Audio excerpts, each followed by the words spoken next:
Hello, hello, hello, and welcome once again to Movies That Pop. I'm the Kernel. Let's see what popped up in theaters this week. Now, the last great movie about newspaper journalism was called State of Play. It came out a few years back and starred Rachel McAdams. Prior to that, the last great movie about newspaper journalism was Ron Howard's relatively unknown gem, The Paper, and it starred Michael Keaton. So wouldn't you know, Rachel McAdams and Michael Keaton would both lend their talents to the moving and effective spotlight, joining together with a stellar cast which includes Stanley Tucci, John Slattery, Liev Schreiber, and Mark Ruffalo to create the single best film about investigative reporting since All the President's Men. Yeah! Spotlight tells the story of a group of intrepid reporters from the Boston Globe in 2001 who won a Pulitzer Prize for exposing the alarmingly high rate of sexual abuse by Catholic priests, and, more importantly, the systemic cover-up of that abuse by the church itself. This movie presents heroes, honest-to-God crusaders, in the most realistic light imaginable.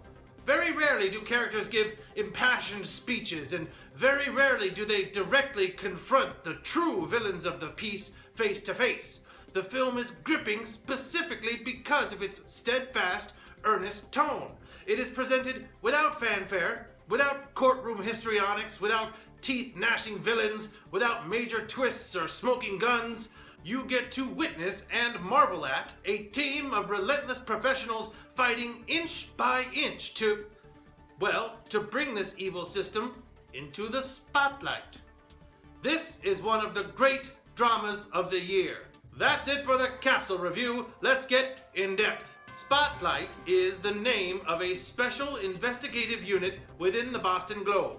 It had been a fixture of the paper for decades and basically tackled extremely long and costly investigations as opposed to doing regular day-to-day reporting.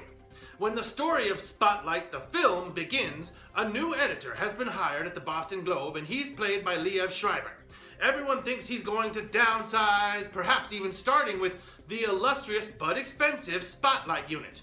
But to everyone's surprise, he tells Michael Keaton's character that he's primarily focused on stories that are of interest to our readers.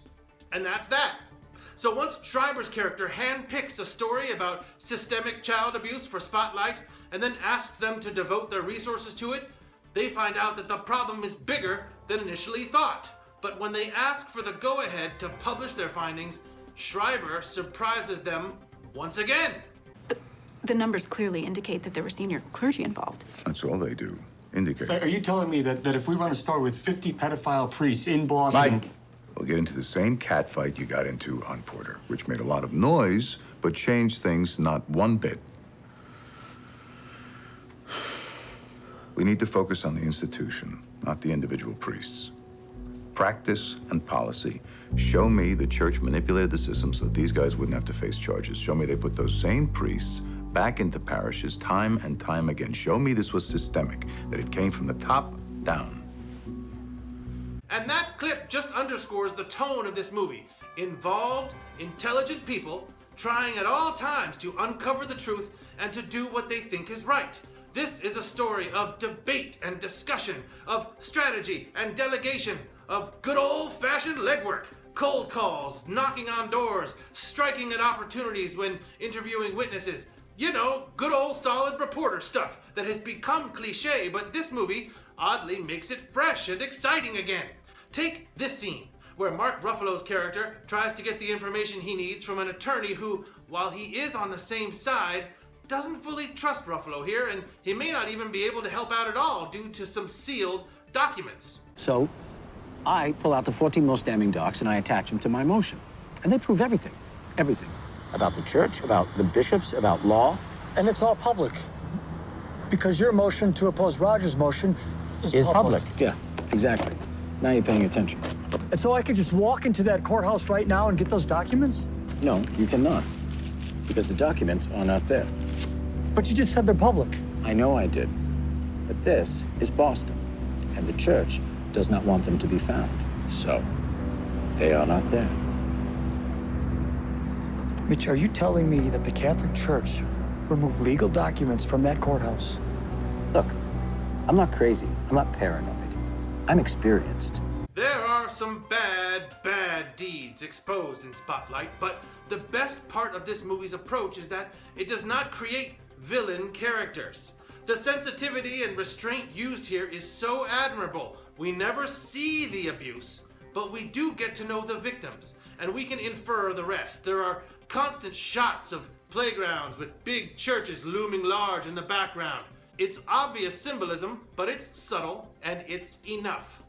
We never have a character directly confront a sexual deviant priest, but we meet plenty of characters who have looked the other way, either because they're in denial, or they have a vested interest, or both. And we meet plenty of people who must face their guilt over what they allowed to happen, and these are the protagonists of the story in some cases. They have to look at what signs they might have dismissed along the way because they either didn't want to think it, or they didn't want to believe it, but now they have to live with it. And I'll take characters that compelling over some mustache-twirling, black hat-wearing villain any day. In the end, you are filled with the relief that comes with the final publication of a Pulitzer Prize-winning expose. A story that does something good and meaningful for mankind. We have rooted for these heroes. I'll call them heroes again, I don't care.